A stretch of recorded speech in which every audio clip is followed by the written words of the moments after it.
తీర్థయాత్ర కార్యక్రమానికి స్వాగతం. అడవి బిడ్డల ఆత్మగౌరవాన్ని పోరాట పటిమతో చాటిచూపి శౌర్య సాహసాలతో అద్భుత శక్తులతో దేవతగా వెలిసిన శాంభవి అవతారమే సమ్మక్క. దేశంలోనే అతి పెద్ద గిరిజనుల ఉత్సవం మేడారం సమ్మక్క సారలమ్మల జాతర. తాడ్వాయి మండలంలోని దట్టమైన అడవి ప్రాంతం మేడారం. ఈ ప్రాంతం వరంగల్ జిల్లా కేంద్రానికి 110 కిలోమీటర్ల దూరంలో ఉంది. ప్రతి 2 సంవత్సరాలకు ఒకసారి మాఘశుద్ధ పౌర్ణమిన గిరిజనులు గిరిజనేతరులు కూడా సమ్మక్క సారలమ్మలకు మొక్కులు చెల్లించుకొని ఆ తల్లి దర్శనంతో పునీతులవుతారు. ఇవాల్టి మన తీర్థయాత్రలో మేడారం యాత్రా విశేషాలను వీక్షిద్దాం. 100 ఏండ్లు జరిగినా తరాలు ఎన్నో తరలిపోయినా అడవి బిడ్డల వీర కొలువుగా జాతి ఎన్నడూ మరవక ఇప్పుడు జాతర చేసి కొలుస్తున్నది సమ్మక్క సారలమ్మలను.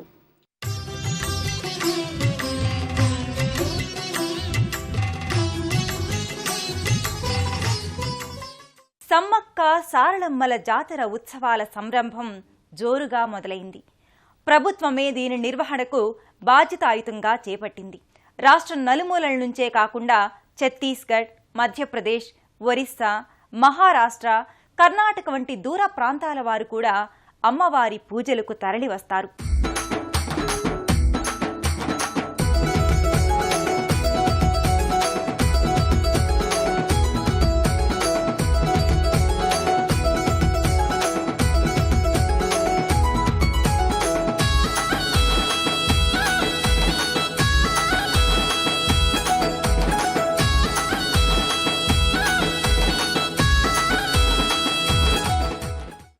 నిజానికి పూజలందుకునే ఉత్సవమూర్తులు ఏవీ లేకపోవడం ఈ జాతరలోని విశేషం.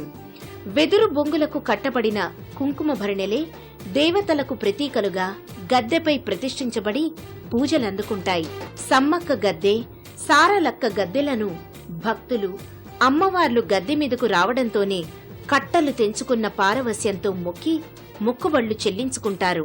సమ్మక్క తల్లినే ఆదిశక్తిగా తలంచి లక్షలాది భక్తులు జాతరలో పాలుపంచుకుంటారు. ముఖ్యంగా గిరిజనుల్లో, అందున కరీంనగర్, వరంగల్, మధ్యప్రదేశ్లలోని అనేక మంది ఈ దేవతల పేర్లను అలాగే సమ్మయ్య అని సమ్మక్క కొడుకైన జంపన్న పేర్లను కలిగి ఉండటం ఓ విశేషం.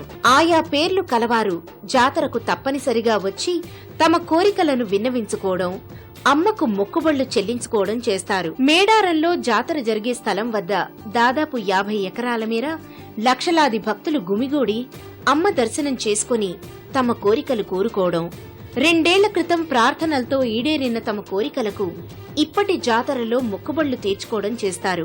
ఈ మొక్కుబడి సాధారణంగా ఎక్కువ భాగం బెల్లం నైవేద్యంగా అర్పించుకోవడంలో ఉంది.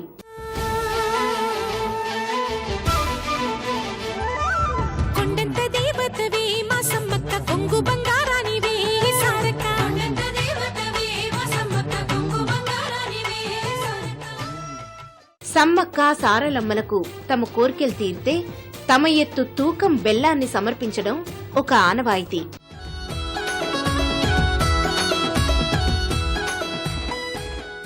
ఈ బెల్లాన్ని బంగారంగా పేర్కొంటారు. శరణు శరణు అందునా మా సమ్మక్క శరణు కోరుకుందునా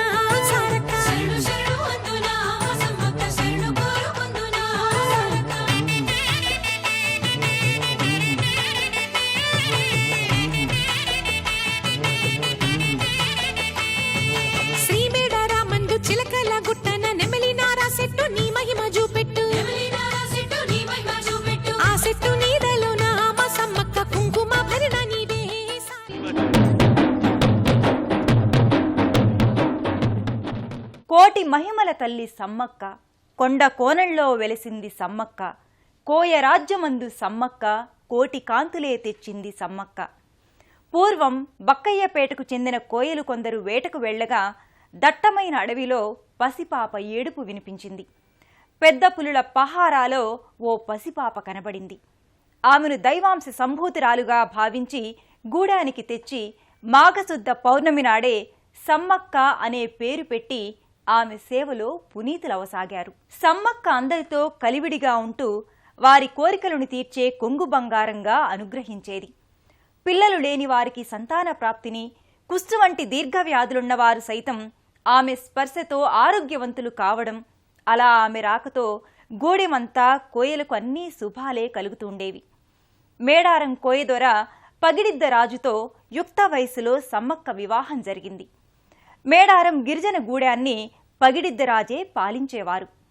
మేడారం ప్రాంతంలోని కోయదొరలు నాడు కరీంనగరాన్ని రాజధానిగా పాలించిన మేడిరాజనే కోయదొర కాకతీయులకు సామంతులుగా ఉండేవారు. ఇక 2 ఏళ్లకోసారి జరిగే మేడారం జాతర కోయదొరల సంప్రదాయ పద్ధతిలో నిర్వహింపబడుతుంది.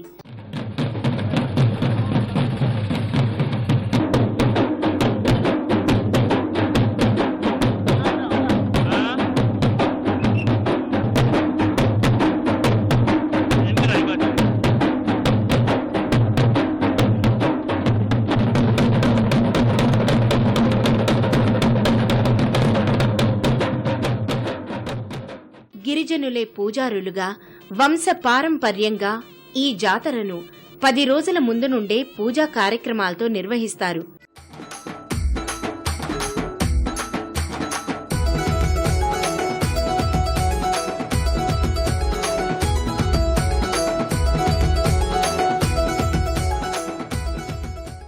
వరంగల్లో అయిన ఓరుగల్లుని రాజధానిగా ప్రతాపరుద్రుడు అప్పటి కాకతీయ సామ్రాజ్యాన్ని పాలించేవారు. 4 ఏళ్లు వరుసగా అనావృష్టితో కరువు తాండవించి పన్నులు చెల్లించలేకపోయారు కోయ సామంతులు. ఆగ్రహించిన ప్రతాపరుద్రుడు వారిపై యుద్ధం ప్రకటించాడు. కాకతీయ సైన్యాలు పగిడిద్దరాజును అణచివేయడానికి రాగా పన్నులు నిరాకరించి యుద్ధ సన్నద్ధుడై తరలి వెళ్లి సంపెంగ వాగు వద్ద భీకర పోరాటం చేశాడు. అయితే కోయ సైన్యం కాకతీయుల ధాటికి తట్టుకోలేకపోయింది. పగిడిద్దరాజు మాత్రమే కాదు, సమ్మక్క ద్వారా అతను కన్న సంతానం కుమార్తెలు నాగులమ్మ, సారలమ్మల భర్త గోవిందరాజు యుద్ధంలో వీరమరణం పొందారు. పగిడిద్ద రాజకుమారుడు జంపన్న పరాజయాన్ని తట్టుకోలేక సంపెంగ వాగులో దూకి తనువు చాలించాడు. నాటి నుండే సంపెంగ వాగు జంపన్న వాగుగా వ్యవహారంలోకి వచ్చింది. సమ్మక్క స్వయంగా కాకతీయ సైన్యాలతో యుద్ధానికి తలపడి అపర కాళిలా విజృంభించి వీర విహారం చేసింది. ఆమెను నిలువరించలేక శత్రువులు దొంగదెబ్బతీశారు. వెన్నుపోటు పాలైన సమ్మక్క గుచ్చుకున్న బల్లెంతోనే యుద్ధభూమి నుండి వైదొలగి మేడారానికి ఈశాన్య దిశవైపు కల చిలకలగుట్ట దగ్గర మలుపు తిరిగి వెంటననుసరించిన కోయలకు కనిపించకుండా అదృశ్యమైపోయింది. సమ్మక్క జాడ ఎంతకీ లభించలేదు. అయితే గుట్ట మీద కల నాగవృక్షం చెంత పసుపు కుంకుమలతో ఒక భరిణె కనిపించింది. దానిని సమ్మక్క ప్రతీకగా భావించి ప్రతి 2 ఏళ్లకొకసారి గద్దె మీద కుంకుమ భరిణెతో కల రాటను ప్రతిష్ఠించి పండుగ జరుపుకోవడం ఆచారమైంది. సమ్మక్క కొలువు తీరిన గద్దె జువ్వి చెట్టు వద్ద ఉంది.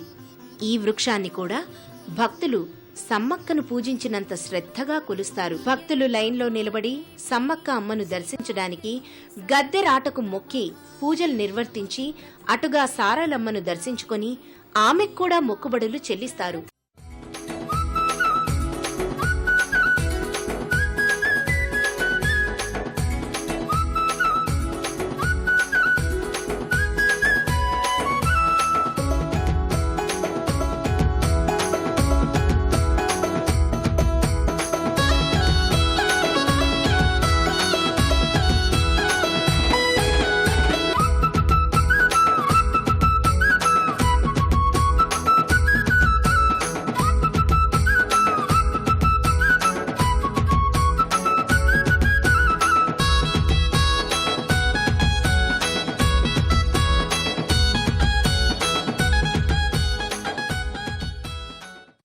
జంపనవాగుకే ముందుగా వెడతారు.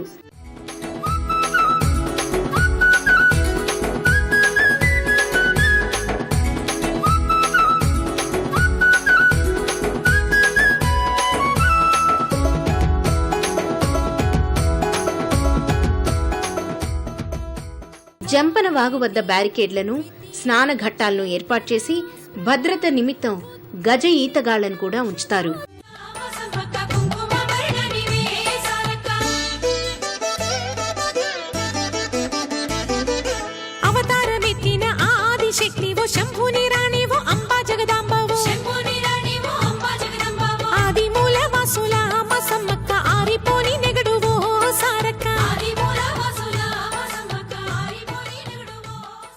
జంపన్న వాగులో స్నానం సర్వపాపహరణంగా భక్తులు భావిస్తారు. జంపన్న గద్దెకు కూడా పూజాధికారులు నిర్వహిస్తారు. కాకతీయుల సేన కథనమాడ రంగ మేటి పంటుల వేటు కొక్కని గోల్చిన పగడి రాజు పత్నివే మా సమ్మక్క పౌరుషాల కత్తివే సారక్క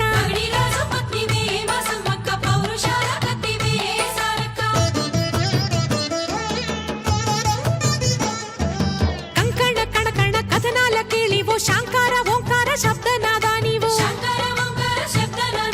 ముడులు విప్పిన జడలతో మా సమ్మక్క పుడమి నేలుతున్నవా సారక్క